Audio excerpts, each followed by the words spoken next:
dead site, hey? Bare soil is dead soil, essentially.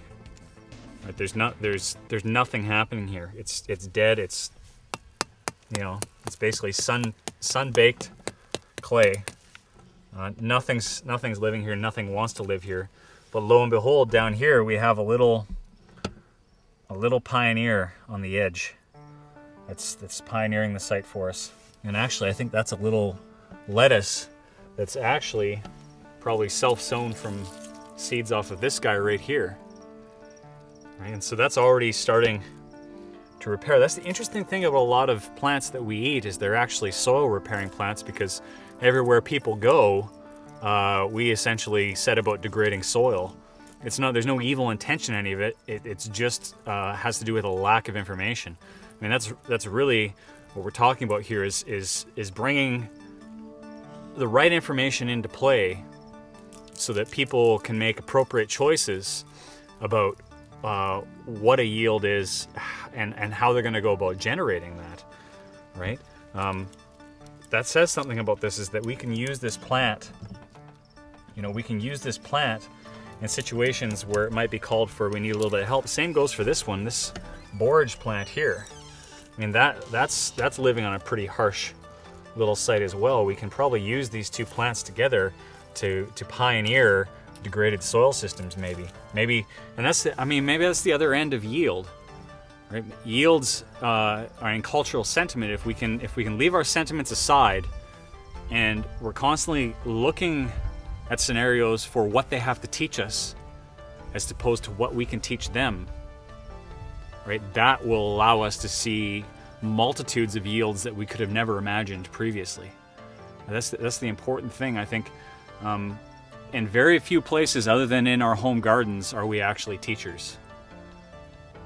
I think everywhere out there in the wider system, I think before we go about pulling something out of the ground that's growing and trying to live, we should actually probably stop, sit there and think about what that weed has to teach us.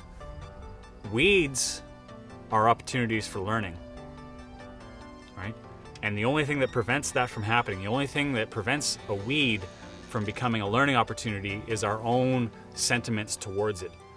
Weed equals negative equals bad, and we'll go and we'll just pull things out without even thinking about what they have to teach us.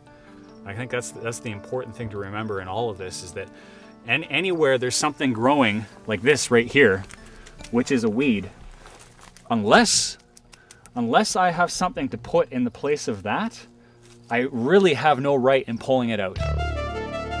That's really what we're kind of driving at here, is that unless I can find something to replace that, I have no business pulling it out. I have a great example over here.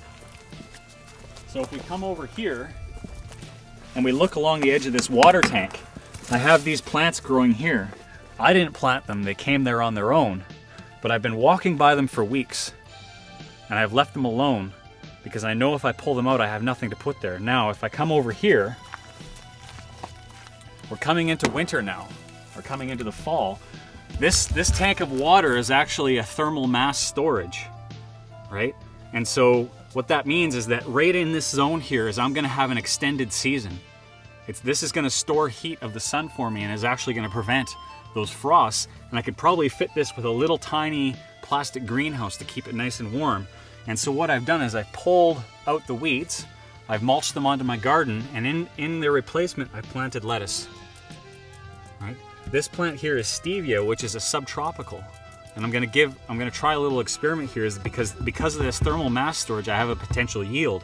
So I'm using this mass of water, which is gonna store heat for me, as a potential yield. Right? A yield in the fact that I'm gonna get some lettuce. Right? The same with this is a subtropical as well. Hopefully this thermal mass prevents frost around here. All right, but before, when this was just weeds, I left them alone, because if I pull a weed out and I don't fill the space with something, another weed is gonna grow back, right?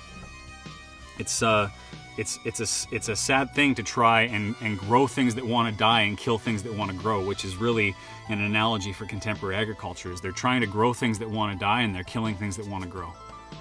You're planting these highly dependent plants in the ground that can't stack up to things, and we're killing all the things that want to grow and repair those degraded soil systems with all the herbicides and pesticides. All because we have that narrow-minded look, that view of yield, bushels per acre, right? When we just covered a whole bunch of different potential yields, right? We need to take a look around. We need to see what lessons the natural world has to teach us, what lessons the weeds have to teach us, and in that we discover a whole host of yields we could have never imagined before, a whole bunch of useful energy storages that we never conceived of.